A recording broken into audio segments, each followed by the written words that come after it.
Hi guys, sorry to interrupt your viewing, but please subscribe to the channel and like this video.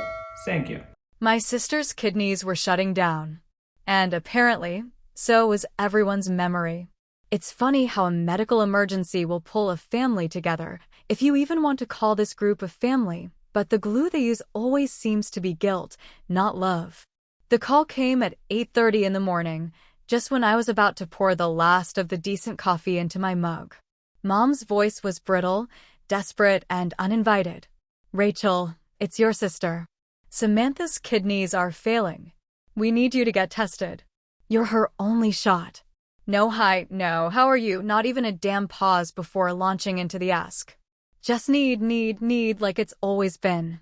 Like I'm some walking spare part instead of their long-ignored daughter. My hand froze mid-pour and coffee sloshed over the edge, dripping down my wrist. That sting of heat grounded me more than her words ever could. I hadn't talked to my mother in 3 years, not since the last Thanksgiving I stupidly agreed to attend, where I got cornered in the kitchen and blamed for the cranberry sauce being too tart. As if I'd even touched the damn stuff. And my sister? I hadn't seen Samantha since our father's retirement party, the one where she gave a toast about family values while I sat alone at the far table with a lukewarm plate of chicken and the company of my own silence. But now here she was. Dying, allegedly. And just like that, the phone rings and I'm supposed to come running like a good little soldier. Like nothing ever happened. Like I owe them. You know what's crazy? I wasn't even surprised. I've always been the backup plan, the just-in-case girl, the one you don't really love but keep around because you might need her someday. It started early. Samantha was the golden child, straight A's, cheer captain, daddy's favorite, mom's twin in miniature. She wore bows and ballet slippers and always had the biggest slice of cake, even when it was my damn birthday. I was the one with scraped knees and wild hair and too many questions. Samantha sparkled. I made messes. When she broke her leg at 13, I gave up my summer camp money so they could hire a private tutor. I didn't even ask.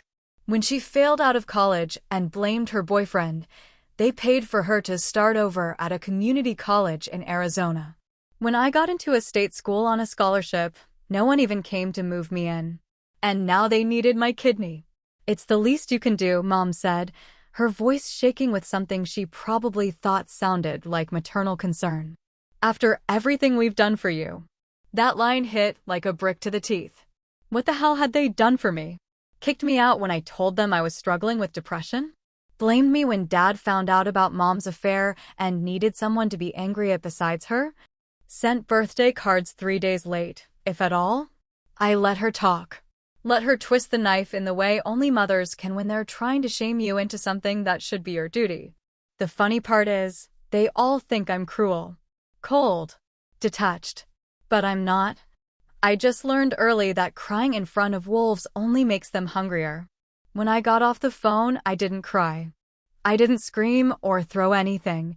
I sat down at my table, drank that cold coffee, and stared at the wall for a long time. I thought about the time Samantha switched out my science project at the last minute and took credit for mine. I thought about the time she told Mom I'd stolen her bracelet and I got grounded for 3 weeks. I thought about prom night when I came home after being stood up and she laughed until she cried. I thought about all the dinners where my opinions were too much and all the car rides where I was told to just be quiet. And I thought about that line again. After everything we've done for you. I should have told her to go to hell. Should have hung up and blocked the number. But I didn't. I'm not built like that. I've always needed a little more than silence to get by. So I called the hospital. Asked what I needed to do. They scheduled the testing and I said I'd be there. Calm as anything. When I walked into that clinic, I smiled at the receptionist like I wasn't planning the first chess move of a very long game. They took my blood, ran their tests, said it would take a few days for full results. I thanked them. Said I was happy to help. But inside, I was already miles ahead of them. Because here's the thing they forgot. They spent my whole life teaching me not to trust them. Not to count on them. Not to believe for 1 second that I mattered. And now they were asking for a piece of me. A literal piece of my body. Like it was nothing. Like it was theirs. I said yes. But not for the reason they think. They say memory is a tricky thing, a slippery fish that gets bigger the more you try to catch it. But in my family, memory isn't slippery, it's selective.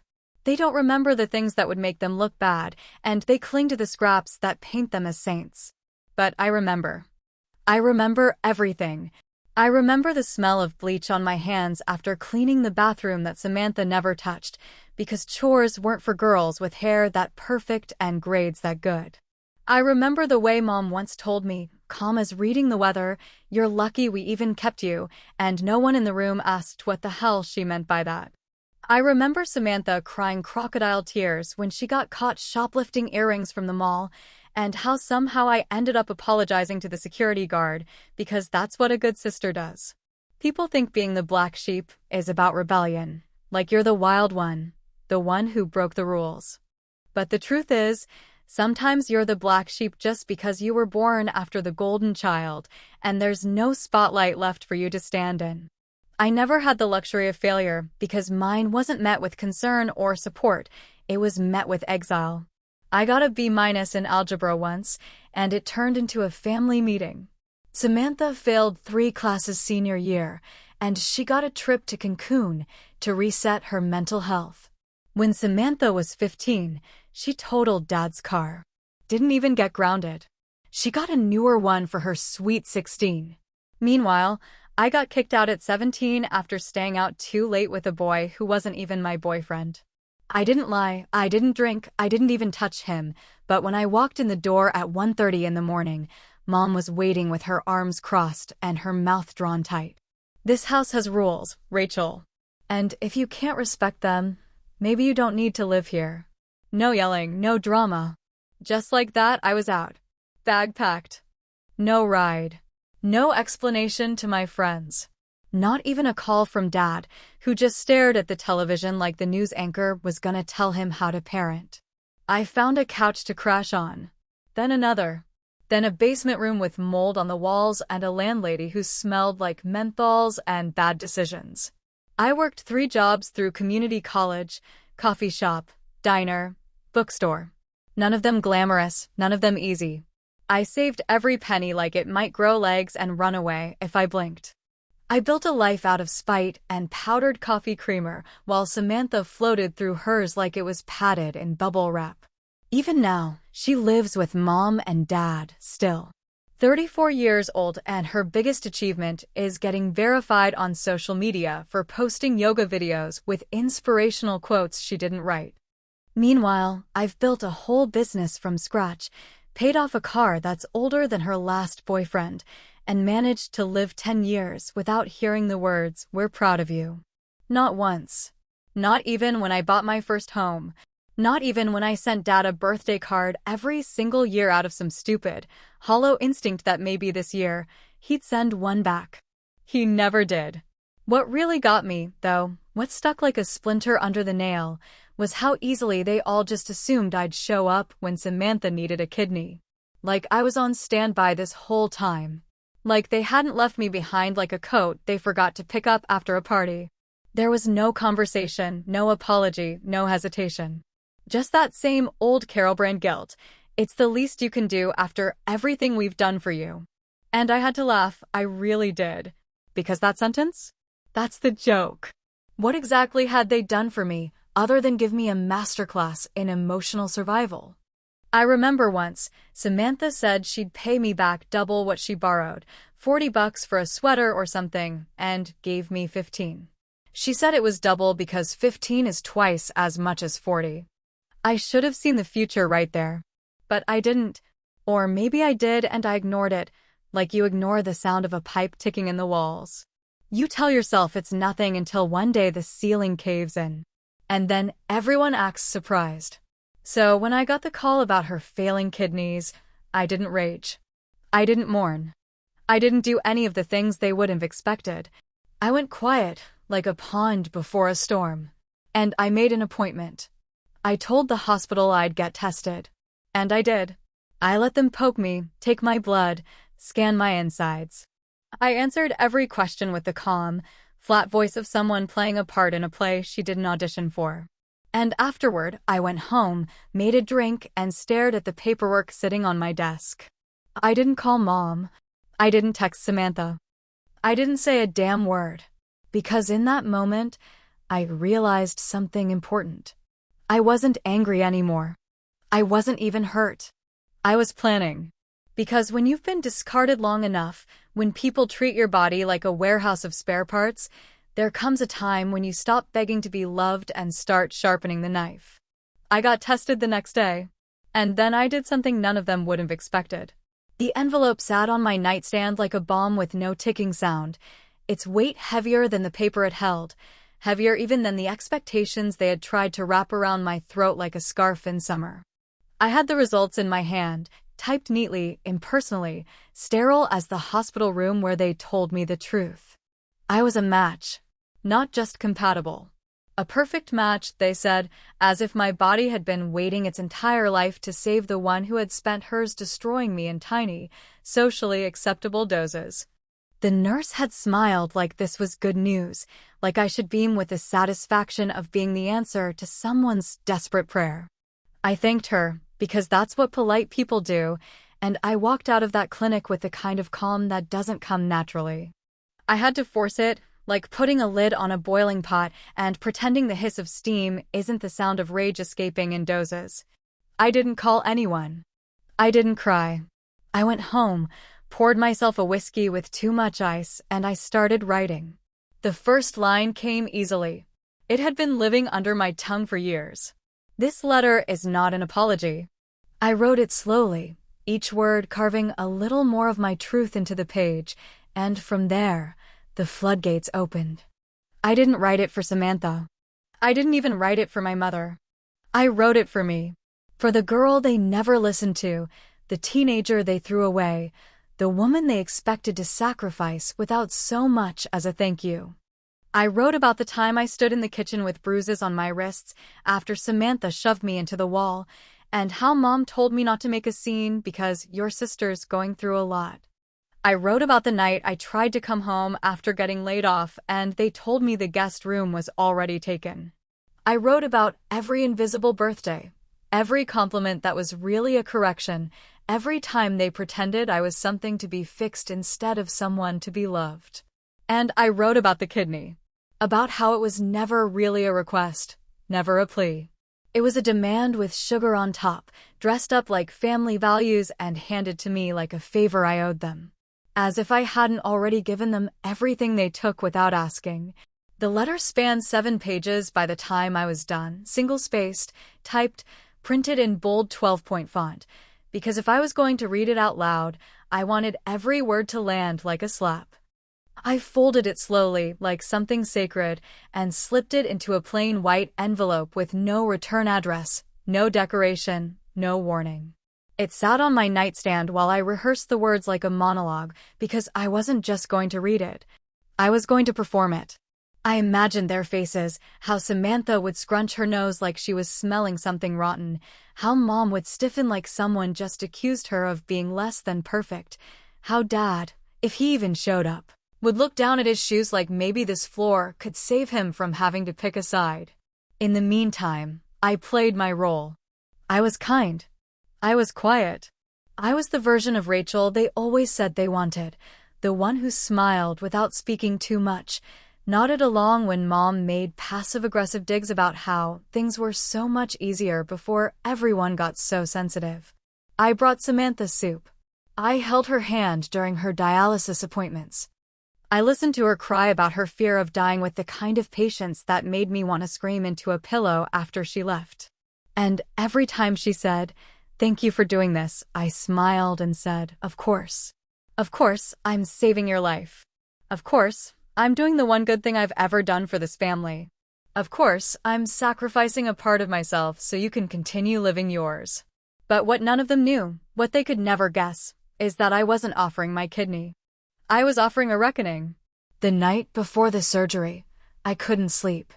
I lay in bed with the envelope beside me like a loaded weapon, and I imagined how it would go. The nurse would come in, ask if I was ready. I'd nod, all false serenity and controlled breathing. They'd wheel Samantha in first, and Mom would hover like a crow dressed in beige. There'd be a few last words, a few tears. And just before they knocked her out, just before the 4 kicked in and the countdown began, I would stand up, hold up the envelope, and say, "Before we do this, there's something I need to read." They thought they were prepping for a transplant. I was prepping for a reckoning. The morning of the surgery arrived like a punch in the throat, sharp, dry, and completely unwelcome. It was the kind of day where the air itself felt like it knew something you didn't, heavy and still like the moments before a thunderstorm breaks loose and drowns everything in sight. I woke up before my alarm, heart racing, hands already shaking, not with fear, but with something that felt dangerously close to exhilaration. After everything, after years of being the family footnote, the background character in Samantha's glowing narrative, this was finally going to be my scene, and I was going to own every second of it. They had us arrive at the hospital at 6 in the damn morning, like I hadn't already been awake since 4:30, pacing, rereading the letter one more time in my head, tightening each word like a screw. When I walked into that pre-op waiting room, scrubbed and sanitized and stitched into a pair of pale blue scrubs that smelled like bleach and nerves, I could feel every pair of eyes snap to me like magnets to a nail. Carol looked at me like she wanted to cry and hug me and apologize for nothing all at once. George, of course, sat there like a statue carved out of apathy, arms crossed, mouth shut, no eye contact. Samantha was sitting in a wheelchair, looking smaller than I'd ever seen her, which was saying something because she's never exactly taken up much space outside of her own ego. There were others, too, family friends, the kind of people who show up for the drama but never the cleanup. The same ones who smiled too hard at Thanksgiving and whispered behind napkins about Rachel's attitude while laughing too loudly at Samantha's stories. And here they all were, gathered like witnesses to something sacred, except none of them knew they were about to watch a crucifixion, just not the kind they expected. The nurse led me to the prep area, the usual bustle of clipboards and gentle, practiced voices that try to hide the fact they're slicing people open for a living. They asked me if I was nervous, and I said, not even a little, because the truth was, I felt calmer than I had in years. I had something they didn't, a secret, loaded and ready to fire. I kept the envelope tucked inside my hospital bag, wrapped in a sweatshirt I didn't even like, because if anything happened to that letter before I got to read it, I swear I might have burned the whole damn place down. They moved us both into a shared waiting space, a pale green room that probably cost some design consultant a 6-figure salary to make it look soothing. Samantha reached for my hand, her eyes all glossy and red-rimmed, and whispered, "Thank you for doing this. I know I don't deserve it." It would have been a perfect moment if it wasn't about 20 years too late and 50 lies too deep. Mom hovered at the edge of the room like a ghost with an opinion, wringing her hands and whispering nonsense like, "This is what family's supposed to do, and you're really showing what kind of person you are, Rachel." And for once, she was right. I was absolutely showing them who I was, just not in the way she thought. The surgeon came in, clipboard in hand, smiling like a man who's never been blindsided by a woman with a vendetta and a perfectly printed document. "We'll begin prep in just a few minutes," he said, motioning toward the hallway. I nodded, then stood up slowly, took a breath, and reached into my bag. The rustle of paper in that sterile room sounded like a thunderclap. "There's something I need to say first," I said loudly, not just to the surgeon or Samantha, but to the entire room, Carol, George, the friends, the nurse, everyone who thought today was going to go exactly as planned. The chatter stopped. The tension snapped to attention. And then I pulled out the envelope.